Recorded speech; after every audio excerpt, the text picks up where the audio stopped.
ओम नमः शिवाय। जय माँ गंगे।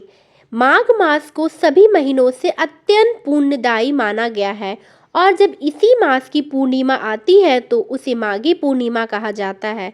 यह दिन स्नान, दान, तप और भक्ति का विशेष पर्व होता है।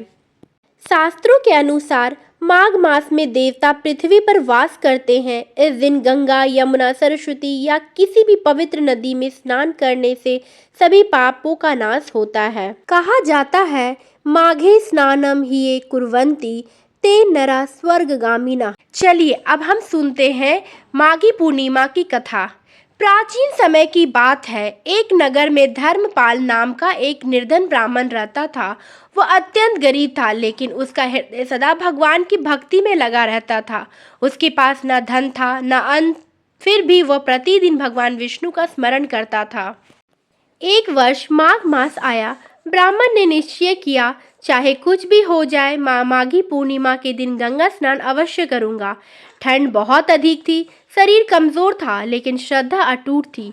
माघी पूर्णिमा के दिन वह प्रातः ब्रह्म मुहूर्त में उठा, गंगा नदी पहुंचा और ठंडे जल से स्नान कर भगवान विष्णु का ध्यान किया। उसने ना कोई बड़ा दान किया, ना कोई यज्ञ, बस सच्चे मन से भगवान का नाम लिया। उसी रात ब्राह्मण ने स्वप्न में देखा कि भगवान विष्णु स्वयं उसके सामने प्रकट हुए। भगवान बोले, हे ब्राह्मण, तुमने माघी पूर्णिमा के दिन श्रद्धा से स्नान और स्मरण किया है, तुम्हारे पिछले जन्म के सभी पाप नष्ट हो गए हैं। कुछ समय बाद ब्राह्मण का जीवन बदल गया। उसकी दरिद्रता समाप्त हुई, घर में सुख शांति आई और अंत समय में उसे मोक्ष की प्राप्ति हुई। ऐसा भी माना जाता है कि इस दिन देव ऋषि नारद ने भगवान विष्णु की घोर तपस्या की थी। प्रयागराज में इसी दिन कल्पवास का समापन होता है।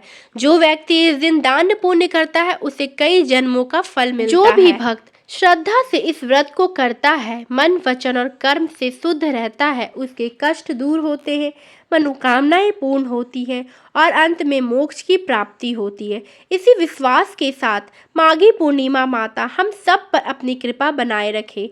हर घर में सुख, शांति और भक्ति का वास हो। ओम नमः शिवाय। जय श्री हरि। अगर यह वीडियो अच्छी लगी हो तो कृपया लाइक, शेयर एंड कमेंट करना ना भूलें।